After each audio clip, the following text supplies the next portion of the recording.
नमस्कार मित्रों। जैसा कि आज दिनांक 28/2/2023 यानी कि 28 फरवरी 2023 को बीएड थर्ड सेमेस्टर एग्जामिनेशन 2022-23 के अंतर्गत जो आज सी ग्रुप के 2 विषय हुए हैं।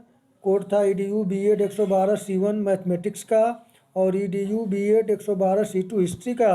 तो हम लोग हिस्ट्री के आंसर की को देख चुके हैं। आइए अब हम लोग मैथमेटिक्स के आंसर की को देखें। पेपर आईडी आपका था 8749। आइए बिना देर किए शुरू करते हैं। और यदि आप चैनल पर नए हैं तो चैनल को लाइक शेयर और सब्सक्राइब करना न भूलें। तो आइए देखते हैं। पहला प्रश्न पूछा गया था मैथमेटिक्स का जो था, ज्ञात से अज्ञात का प्रयोग किस शिक्षण पद्धति के अंतर्गत किया जाता है। सही आंसर होगा ऑप्शन डी, विश्लेषण विधि। प्रश्न संख्या दूसरा पूछा गया था, प्राथमिक स्तर पर गणित की पहेलियां मदद करती हैं। तो इस प्रश्न का जो सही उत्तर है वह होगा ऑप्शन डी, समस्या समाधान कौशल को बढ़ावा देने में। प्रश्न संख्या तीसरा पूछा गया था, एक अच्छा गणितज्ञ होने के लिए सक्षम होना चाहिए। सही उत्तर होगा ऑप्शन ए, समझे, लागू करें, अवधारणाओं के बीच संबंध बनाए। प्रश्न संख्या चार पूछा गया था कि किस भारतीय गणितज्ञ ने पाई का मान 3.1416 ज्ञात किया था। इस प्रश्न का सही उत्तर होगा ऑप्शन सी, आर्यभट्ट।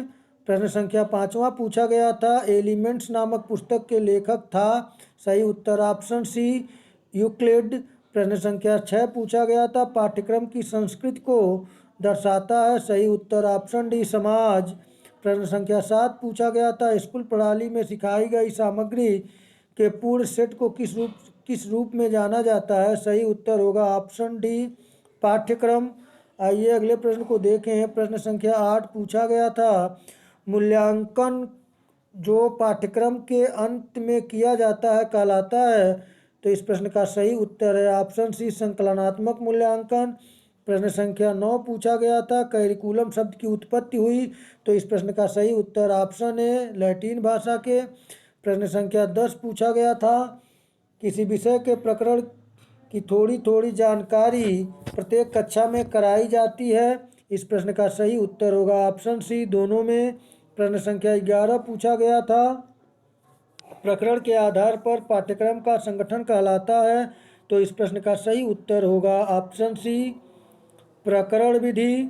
आइए अगले प्रश्न को देखें। प्रश्न संख्या 12 पूछा गया था, योगात्मक मूल्यांकन निम्नलिखित के लिए अनुपयुक्त है। तो इस प्रश्न का सही उत्तर होगा ऑप्शन सी। प्रश्न संख्या 13 पूछा गया था, मध्य विधि परीक्षा उदाहरण है। तो सही उत्तर होगा ऑप्शन सी, संकलनात्मक मूल्यांकन। प्रश्न संख्या 14 पूछा गया था, निम्नलिखित में से कौन सा एक परीक्षण विद्यार्थी के वर्तमान ज्ञान तक पहुंचने के लिए सबसे उपयुक्त है। तो इस प्रश्न का जो सही उत्तर होगा वह होगा ऑप्शन बी। प्रश्न संख्या 15 पूछा गया था, विज्ञान में निर्माणात्मक मूल्यांकन क्यों महत्वपूर्ण है। तो इस प्रश्न का सही उत्तर है ऑप्शन बी। प्रश्न संख्या 16 पूछा गया था, विश्लेषणात्मक ज्यामिति की खोज किसने की थी। तो इस प्रश्न का सही उत्तर होगा ऑप्शन ए, डेकार्टे। प्रश्न संख्या 17 पूछा गया था, गणित की प्रकृति है। तो इस प्रश्न का जो सही उत्तर होगा वह होगा ऑप्शन बी, तार्किक। प्रश्न संख्या 18 है, गणित विज्ञान है। तो सही उत्तर है ऑप्शन डी, उपयुक्त सभी।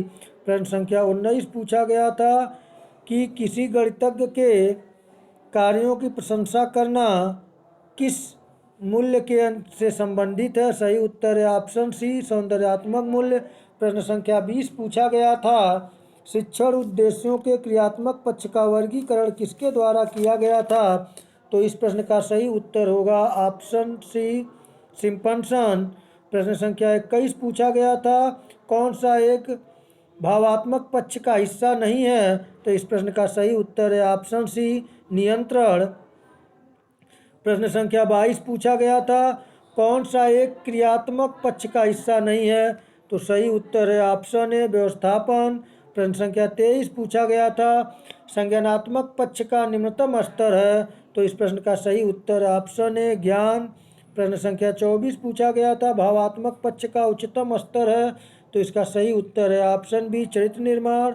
और प्रश्न संख्या 25 पूछा गया था निम्नलिखित में से कौन सा ब्लूम के वर्गीकरण का क्षेत्र नहीं है, तो इस प्रश्न का सही उत्तर ऑप्शन ए। प्रश्न संख्या 26 पूछा गया था क्रियात्मक पक्ष का निम्नतम स्तर है, तो इस प्रश्न का सही उत्तर है ऑप्शन बी उद्दीपन। प्रश्न संख्या 27 पूछा गया था रॉबर्ट मेंगर के व्यवहारिक रूप में उद्देश्यों को लिखने हेतु निम्नलिखित में से किसे आधार माना है, तो इस प्रश्न का सही उत्तर है ऑप्शन डी ब्लूम के वर्गीकरण को। मित्रों, आप देख रहे हैं कि जो प्रश्न फर्स्ट पेपर से हैं शिक्षण अधिगम के सिद्धांत से, वहाँ से मैक्सिमम प्रश्न बने हैं। और फर्स्ट पेपर में मैं मैथमेटिक्स का तो नहीं कराया था, लेकिन मैं फर्स्ट पेपर का जो कराया हूँ वह कोई देखा होगा तो गारंटीड है कि उसको बहुत प्रश्न मिले होंगे। आइए अगले प्रश्न को देखें। प्रश्न संख्या 28 पूछा गया था प्रत्यास्मरण करना संज्ञानात्मक पक्ष के किस स्तर के अंतर्गत आता है, तो इस प्रश्न का सही उत्तर ऑप्शन है ज्ञान के। प्रश्न संख्या 29 पूछा गया था प्रदर्शन करना संज्ञानात्मक पक्ष के किस स्तर के अंतर्गत आता है, तो इस प्रश्न का सही उत्तर ऑप्शन सी प्रयोग। और अगले प्रश्न को देखें। प्रश्न संख्या 30 पूछा गया था श्रवण करना भावात्मक पक्ष के किस स्तर के अंतर्गत आता है, तो इस प्रश्न का सही उत्तर होगा ऑप्शन ए। प्रश्न संख्या 31 है जो बार बार रिपीट प्रश्न पूछा जा रहा है, परियोजना विधि का विकास किया था, इस प्रश्न का सही उत्तर ऑप्शन सी किलपैट्रिक ने।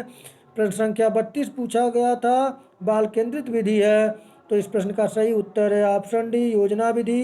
प्रश्न संख्या 33 है निम्नलिखित में से कौन एक अच्छे परीक्षण की विशेषता है, तो इस प्रश्न का सही उत्तर होगा ऑप्शन डी उपयुक्त सभी।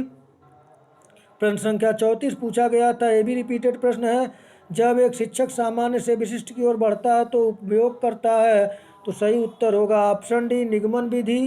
प्रश्न संख्या 35 पूछा गया था ये भी रिपीटेड प्रश्न बार बार पूछा जा रहा है ह्यूरिस्टिक का अर्थ है, सही उत्तर होगा ऑप्शन ए खोज के लिए। प्रश्न संख्या 36 है शिक्षक केंद्रित विधि है, सही उत्तर ऑप्शन बी व्याख्यान विधि, ये भी प्रश्न बार बार पूछा जा रहा है। प्रश्न संख्या 37 पूछा गया था आर्यभट्ट गणितज्ञ है, आप सभी जानते हैं भारतीय, ऑप्शन बी सही होगा 37 का। प्रश्न संख्या 38 है गणित कौमुदी किसने लिखी या लिखी गई, गणित कौमुदी लिखी गई, सही उत्तर होगा ऑप्शन बी नारायण पंडित द्वारा। प्रश्न संख्या 39 पूछा गया था ज्ञानात्मक पक्ष का उच्च स्तर है, तो इस प्रश्न का जो सही उत्तर है वह है ऑप्शन सी मूल्यांकन। और अंतिम प्रश्न पूछा गया था ग्रहण करना पक्ष संबंधित है, तो इस प्रश्न का जो सही उत्तर होगा वह होगा ऑप्शन बी भावात्मक पक्ष से। तो मित्रों, इस प्रकार मैंने 40 मैथमेटिक्स से संबंधित जो प्रश्न बताए आंसर बताए हैं लगभग सटीक आंसर है। फिर भी अगर एक दो त्रुटियां अगर पाई जाए तो आप लोग उसे कमेंट के माध्यम से सूचित करें। आप अच्छे अंकों से उत्तीर्ण हो, आपका पेपर अच्छा हुआ हो, इसी शुभकामनाओं के साथ नमस्कार।